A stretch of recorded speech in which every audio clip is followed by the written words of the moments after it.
მოგესალმებით კიდევ ერთხელ დაბრუნდით ჩვენ ისევ ჩვენ სტუდიაში პირდაპირ ეთერში ვართ არაჩვეულებრივი მუსიკალური ნომერი ანდრეა ბოჩელის შესრულებით მართლაც რომ დავტყვით და ასევე ძალიან ტკბილი სტუმრები ჩვენ სტუდიაში ხათუნა გოგებაშვილი მხატვარი და არტ სტუდიის დამფუძნებელი და ხელმძღვანელი მოგესალმებით ასოცირებული პროფესორი ეს დაგიკარგავ ნამდვილად ამას და ნინო რიჟამაძე აბიტურიენტი ქალბატონი ხათუნას სტუდენტი რომელიც ჩვენ სტუდიაში ქმნის ნამუშევარს და ვფიქრობ რომ ჩვენ საუბრის ბოლოს უკვე შედეგიც ახეზე გვექნება და ცოტა ადრე დაიწყო ნინო ნახოთ რამდენიმე წუთით ადრე მინდა გითხრათ 2-3 სტუდიაში ბუნებრივია იმიტომ რომ ჩვენთვის განკუთვნილი დრო რომ ეხოს ამ ყველაფერს ანდრე ბოჩელის მუსიკალური ნომრის ხოზე ნინოს მოვიდა მუზები და აი ესე ძალიან მშვენიერი ნახაც ვიხილავთ ალბათ.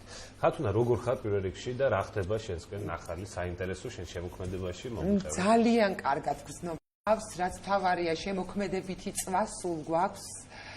ამის გარეშე ხათუნა გოგებაშვილი წარმოვიდნენ. ხო, შემოქმედებითი წვა სულ გვაქვს.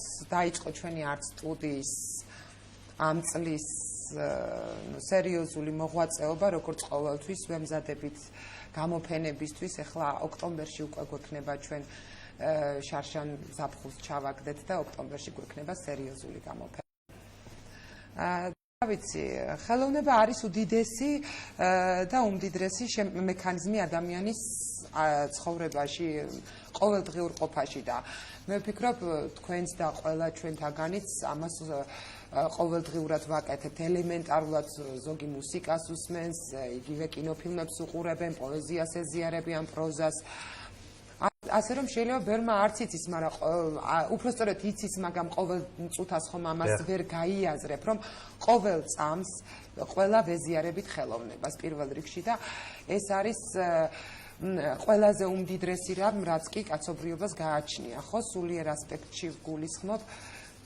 ამიტომ ჩვენც ვეზიარებით ამ ხელოვნებას და რა თქმა უნდა ის რომ ბოლომდე შეიცნო იგივე კლასიკური მუსიკა, მისი ბოჰემური სტილი, მისი ეს რომ ცეკვა მიდის ამ თვითონ სიმფონიებზე და ეს მუხტი რომ შეიგზნო, ეს უნდა შემოვიდეს შენში. ისევეა მხატვრობა. მხატვრობას თუ წაკითხვა არ იცი, როგორც პოეზიას, როგორც პროზას, უნდა შეხვიდე შენ მასში და მთლიანად შეიგზნო ნამუშევარი. ამას თუ არ გააკეთებს ყოველი მზარდი ორგანიზმი, მასში თუ არ იქნება ეს, ამიტომ სულ არ არის აუცილებელი არტ სტუდიაში იაროს იმ ადამიანმა, ვინც ბოლომდე ამ რამდენადაც კარგია მხატვრობა, იმდენად არის მძიმე ხვედრი, იმიტომ რომ მას სჭირდება დაუღალავი შრომა, დაუღალავი ენერგია, რომელიც ერთი წამით არ გაძლევს საშუალებას მოდუნების ადამიანს და არც გჭირდება. იმდენად ლამაზია, იმდენად ბოჰემურია ეს ცხოვრება. არ გინდა აქედან გამოსვლა. მაგრამ ეს უნდა ქონდეს მზარდ ორგანიზმზე ახალგაზრდა თაობას გულისხმობთ, შინაგანად უნდა მოდიოდეს. მაგრამ როგორც ასეთი ჩვენს არტ სტუდიაში უკვე მე-12 წელია არსებობს ჩვენი არტ სტუდია. და რას ვიძახი, იცით რომ ჩვენთან ისწავლება ფერწერა, ხატვა, თექა, ქანდაკება. დაუღალავი შრომა მიდის ბავშვების. აი ხლა ნინო რიჟამაძე მყავს მოწვეული აქ. 8 წელია ჩემთან, როგორც ვიცით, ხო? 8 წელია ჩემთან დადის. ეს ბავშვი იყო სულ პატარა, როცა მოვიდა და არ ავიწყდება, თვითონ არ მავიწყდება მე. ვეუბნები გავიარე ყველა ბავშვს ინდივიდუალურად ვასწავლი. ნუ ვასწავლე როგორ უნდა ჩააგდოს ნამუშევარი, როგორ უნდა ააგოს ფაქტურული მუშაობა, იქ პერსპექტივები და ნუ მოკლედ აუხსენი, იმიტომ რომ ძალიან ბევრი ბავშვები რო არის ხშირად. ხათუნა ხეზე ასვლას თუ ასწავლი ხოლმე? კი, მე ეს არის ვარი რომ ხეზე ასვლას ბავშვებს ვასწავლი. და მოკლედ გავიარე და ეხა აუხსენი ამ ბავშვს და ვეუბნები ჩააგდე, ვეუბნები აქეთ ამხარე ჩააგდე, ეს ბავშვი იყურება რა უნდა ჩააგდეს და მე ვეუბნები რომ ფონი ჩააგდე, რომ ეს უკან წავიდეს და მეორეთაც რო უთხრა და მესამეც ცოტა რა ჩავაგდო მასწავლებელს? ცოტა ხმამაღლა მომივიდა და დაიწყო ტირილი ბატალა იყო მაისინ და ეხლა უკვე გაიზარდა და გამოსებისთვის წარმატებული რო იტყვია. ეხლა ხო იცი დასრულებული მხატვარი. მე მინდა ვთქვა რომ ნინო იცის რომ თიკა გრაკალიშვილი სულ 4 თვე ემზადებოდა ბავშვი 100%-იანი გრანტით მოხდა, გინდა გვანცარე ძალიან ბევრი ბავშვები. ჩემთან ვინც მოდის 99% ხდება გრანტით. და მე არ გეუბნები ნინოს საფუძვლიანად აქ ეს შესწავლილი, მაგრამ ზოგი მოდის ბოლო 4 თვე, როგორც მიიღონ ბავშვებმა გრანტი და იმის იქით რა მოხდება არ აინტერესებთ, მაგრამ ყავს ბავშვები, რომელიც 5 წელი, 7 წელი, ეს 8 წელია რაც დადის და მოკლედ სულ რომ არ იყოს ბავშვი მხატვარი საბოლოო ჯამში და წავიდეს სხვა პროფესიაზე, აუცილებლად უნდა ისწავლოს ჩვენ სტუდიაში ან რომელიმე სტუდიაში, რატო? რომ ისწავლოს ნახატის წაკითხვა. აი ეს კლასიკური მუსიკა ყველაფერი მოვლენ სახლში რომ დახატოს სიმღერა. გემოვნე დაუყალიბება. არა, ეგეც მარტივი არ არის. მაგასთან ერთად. შეიძლება დაუკრას, ან იბღეროს, მაგრამ მაგასთან ერთად იცი რა, კეთილშობილები ხდებიან, თბილები, ერთგულები. და აი პატარა დეტალიც კი ჩვენს სამხატვრო სტუდიაში ვინც ყავს ბავშვები. შეუძლიათ ის პატარა დეტალი აღმერთონ და იყოს ის იმისთვის ყველაფერი. აი ეს რაღაცა იმ ელემენტარულს გეტყვით, აი ნიკას რაც მოუვიდა კაიას. ერთი წერტილი დაესხა პორტრეტზე. აღრჩობდა მეორეს, გეუბნებით პირდაპირ, იმდენ გამიფუჭდა ნახატი, ეს იმისთვის იყო უძვირფასესი. და დღეს შედიან ბევრი ახალგაზრდები გამოფენაზე და ისე უყურებენ როგორც ცარიალაკეთებს. არიან ესეთი ახალგაზრდები, ვინც არ იციან ამის ფასი, ვერ შედიან ნახატში. ეს იგივეა თქვენ რომ აი წირო გიდევთ ქართული ვერ წაიკითხოთ, პოეზიას ვერ გაეცნოთ. ძალიან რთულია ახალგაზრდა თაობა, როდესაც განუვითარებელი ხელოვნების ასპექტში, იმიტომ რომ ხო გეუბნებით კინოც, პოეზიაც, პროზაც, ჩვენი ეს ისტორიაც, ეს ყველაფერი ხელოვნებაა, დაფუძნებულია მხატვრობა და მუსიკა. მე არ მინახია ადამიანი, რომ დღე გავიდეს მუსიკას არ მოусმინოს. აქედან გამომდინარე, მოდი ტერიტორიულად თქვა, სად არის სტუდია, ვინც არ იცის, ვინცაც გაუჩნდა სურვილი, რომ ან მოვიდეს, ან ბავშვი მოიყვანოს, რა ადგილას არის, როგორ ხდება დაქტება ან ჩაწერა? კი ბატონო, ჩვენ ესე კი ვიყავით კოსტავას 22-ში, მაგრამ რამოდენიმე წელია გადავედით დიღმის მასივშია ჩვენი სახელოსნო. მესამე კვარტალი, მეხუთე კორპუსი, სახელოსნო ნომერი 54. დიდუბის მეტროსთან ხიდზე პირველივე 14 სართულიანია ჩვენი სახელოსნო და საკონტაქტო ტელეფონებსაც გეტყვით. აუცილებლად უნდა. 595 07 70 08. მეორე ტელეფონია 568 76 21 59 და მესამე სილქნეტი თუ ვინმეს არ უნდა ანგარიშის დახარჯვა ან არა აქ ანგარიშზე 570 444 29. და ზარის შემოშვების შემთხვევაში თუ ურეკავს უკან. არა, მაგდენი დრო ნამდვილად არ მაქვს. აბიტურიენტებს ალბათ აქვთ იმის საშუალება, რომ ახლაც გადათონ და დაიწყოს სწავლა სტუდიაში. საყვარლები არიან, აი ჩემთან რომ მოდიან, აი როგორ გითხათ, ფოთოლიც კი უყვართ, აი ისიც რომ იციან რომ სუნთქავს და აი სხვანაირი გრძნობა აქვთ ბავშვებს, ურთიერთობა მეგობრებშიც, ახლობლებშიც. ჩემსავით შეიძლება ბევრი მიწასაც კი კოცნის, მე ჩემი საქართველო ისე მიყვარს, ძალიან ბევრჯერ მიკოცნია ჩემი მიწის. რა ვიცი, აი სხვანაირ ბევრი ამასაც იყენებს, იმიტომ რომ იმდენად გულწრფელები ვართ, როცა ადამიანი გვიყვარს. ჩვენი მეგობრები, ჩვენი ახლობლები, ხო? თუ მას ბოლომდე ჩვენ ვერ შევიცნობთ, ჩვენ ვართ ძალიან გულუბრყვილოები ბევრ საკითხში, მიმდობები, ბავშვურები, მე ხელოვან ხალხს გულისხმობ გადადეს რეჟისორი იქნება, პოეტი, მთვარი თუ მწერალი თუ კომპოზიტორი, არ აქვს მნიშვნელობა. და ამას ბევრი ცუდათაც იყენებს, ან ვერ ხვდებიან თუ რამდენს ვაძლევთ და შესაბამისად იმის ნახევარი მაინც რომ მივიღოთ ხოლმე ხანდახან, არა, ბევრი ხვდება და ეს ჩვენთვის ძალიან მნიშვნელოვანია. კი ბატონო. მოდით ახლა ვკითხოთ უკვე ნინოს რას ხატავს და რამდენი ჩაგდება გაქვს ახლა გაკეთებული ეგეც გითხარი და საბოლოო ჯამში რა უნდა გამოვიდეს. ეხლა ვხატავ პეიზაჟს, რომელიც რავი, უცბად მომაფიქრდა, რაც მომივიდა აზრად. ადრე ბოჩელის ფონზე. ფონზე და რა ვიცი, ნახატს ვუნდები გააჩნია რას ვხატავ და როგორი მონდომებით. რაც უფრო მონდომებული ვარ, უფრო მალე ვასრულებ და დღეს აშკარად მონდომებული ხარ და აშკარად მონდომებული. და რა მასალაში გიყვარს ყველაზე მეტად? ნახშირში. ეხლა ამ ნახშირში ვმუშაობ, დიახ. ანუ უფრო მეტად მოსახერხებელია შენი ემოციის გამოსახატავად. ძალიან კარგი. ცოტა ხანში ალბათ გვექნება საშუალება, რომ უკვე დასრულებული ნახოთ. დასრულებული ნახატი არ არსებობს. ადამიანი მუშაობს ფანქარში ან ნახშირში, აქ არის გრადაციები, ძალიან ბევრი გრადაცია.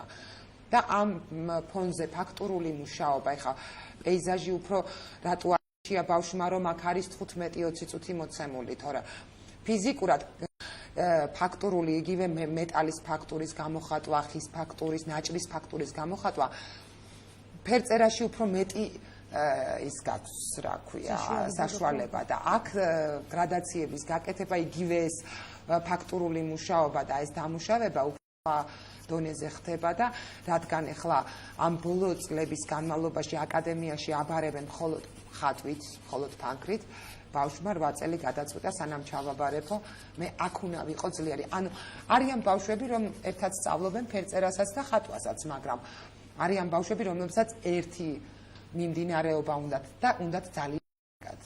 ეს არის ნინოს.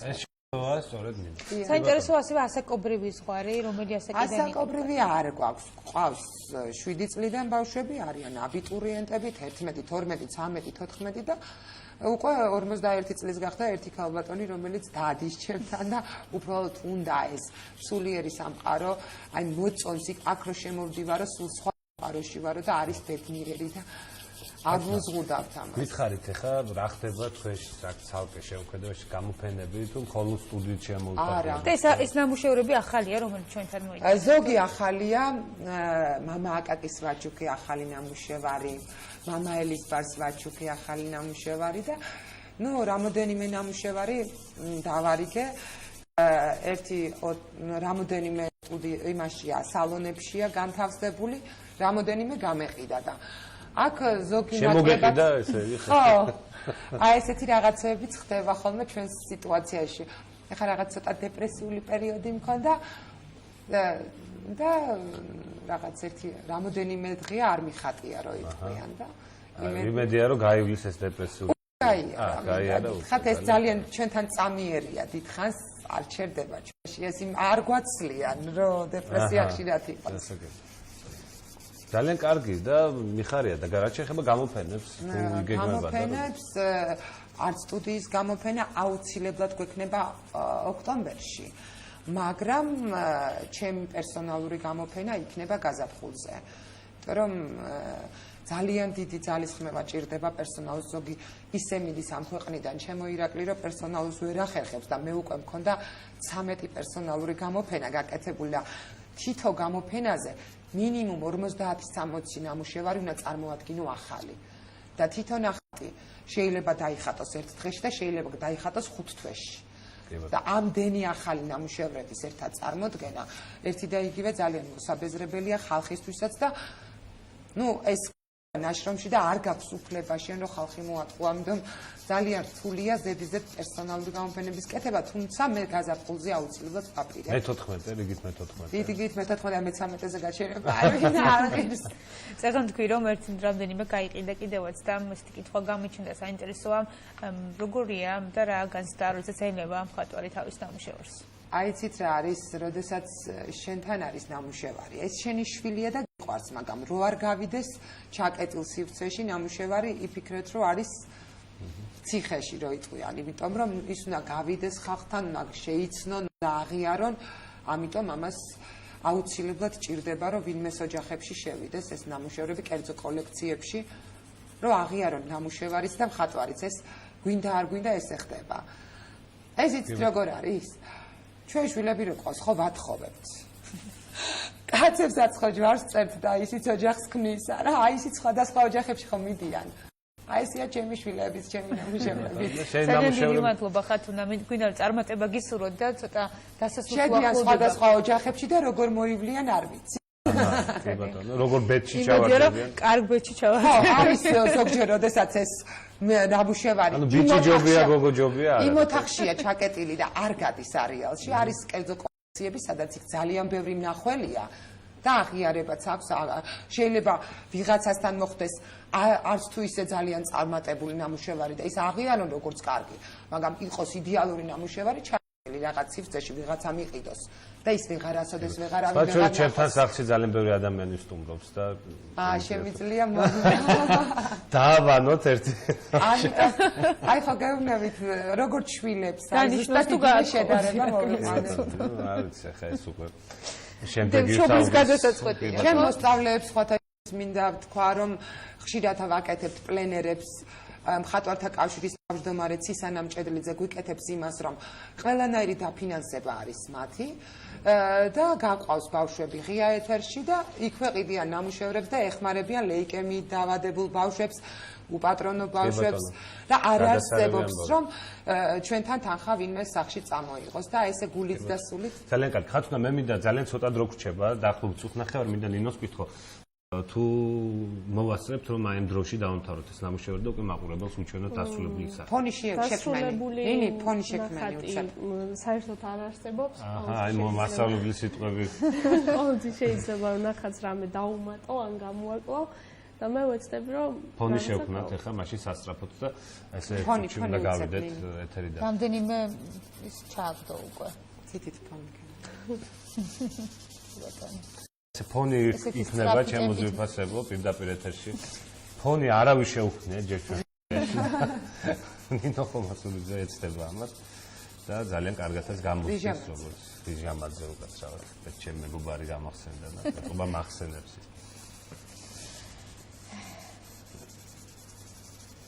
აჰა, მე მგონი უკვე დასრულებული სახეს. თუმცა ნახატი არ სრულდება უკაცრავად. რა უნდა ვთქვათ ხოლმე ხათუნა თუ და არ არსებობს დასრულებული ნამუშევარი ყოველთვის შეგიძლია ნამუშევრის გაგრძელება აბსოლუტურად ყოველთვის იცით უბრალოდ იცით ერთი ამოსუნთქვით რაც კეთდება მე გაგრძელება თვითონ მხატვარს აღარ უნდა ხოლმე იმიტომ რომ ის ერთი ემოციაა თორე ყოველთვის შეიძლება ზოგი ლეონარდო წლების მანძილზე ხატავდა თვითონ ნამუშევარს ესეთი ავტოგრაფით გვაქვს მაყურებელს ეს ნამუშევარი გთხოვთ რომ ოპერატორს თხოვ არ იყოს ესე აჩვენებს ჩვენი ოპერატორი, იმიტომ რომ ჩვენ კამერების სიმრავლე გვაქვს სტუდიაში და შეგვიძლია რომ აი ეს ძალიან კარგი ნამუშევარი და მასწავლებელი როგორ შეაფასებს, ესეც გვაინტერესებს დასასრულს რამდენიმე სიტყვით. ხო, აი 15 წუთის ფონზე კარგად გამოსულა. ნინო ძალიან ძლიერია, მაგრამ ეხლა მოკლედ ნინოს უსურვებს წარმატებებს, ხათუნას ძალიან დიდი მადლობა რომ იყო ჩვენი გადაცემის სტუმარი და ყოველთვის გვიხარია როცა სტუმრობ, იმიტომ რომ ძალიან ნიჭიერ ახალგაზრდებს წარმოაჩენ ხოლმე ჩვენი ეთერის საშუალებით. ჩვენი გადაცემის დრო ამოიწურა, მინდა გითხრა, რაოდენ გასაკვირიც არ უნდა იყოს. და ტელეფონის ნომრებს თუ გაიმეორებ, კარგია. ტელეფონის ნომრებს მე ვერაფერ გავიმეორებ, იმიტომ რომ ვერ დავიმახსოვრე, შეგიძლია. იგი თუ ვინმეს უნდა ჩვენს ართ სტუდიაში მოსვლა, აუცილებლად დაგვიკავშირდით 595077008. ძალიან დიდი მადლობა გემშვიდობით კეთილი სრულიებით ნინო განსაკუთრებული მადლობა იმიტომ რომ რთულ სიტუაციაში მოგიწია